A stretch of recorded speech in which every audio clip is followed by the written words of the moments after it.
faut le dire, hein, déjà avec l'essor du numérique, l'IA a pris un gros coup dans le quotidien des hommes.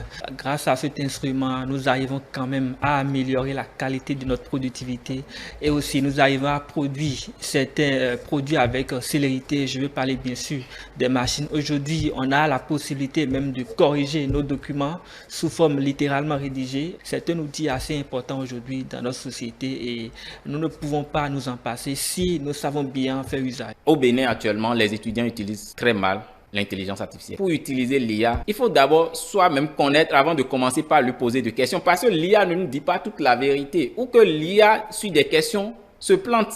Et c'est là, le connaisseur sait, non, ça tient pas la route, ça tient la route. Pour se faciliter la recherche sur un certain nombre de sujets, tu peux avoir recours, mais que ta production soit la production de l'IA, c'est de la malhonnêteté intellectuelle. Il est rare aujourd'hui de voir un étudiant réfléchir par lui-même et c'est là le vrai danger et c'est ce que nous sommes en train de déplorer. C'est ce que, par exemple, le monde des enseignants déplore par rapport à l'usage de l'IA en milieu éducatif.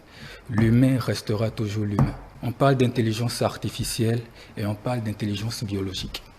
L'intelligence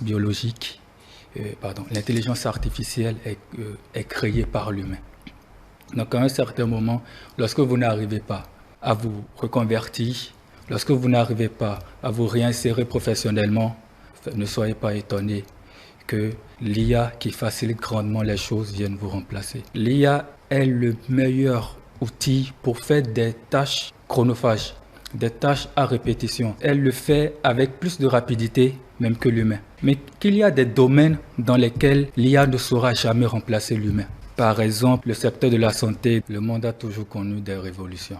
L'IA n'est pas et ne sera pas la dernière. Le nœud fondamental de ce fléau, c'est d'abord l'éducation. Il faut chercher d'abord à éduquer la jeunesse, les apprendre comment est-ce qu'il faut utiliser l'IA et dans quel contexte il faut l'utiliser. C'est très important. Des contextes dans lesquels on peut utiliser l'IA, dans des contextes typiquement industriels, pour pouvoir faciliter justement la productivité. Dans le secteur de l'éducation, l'intelligence artificielle est à bannir tout simplement.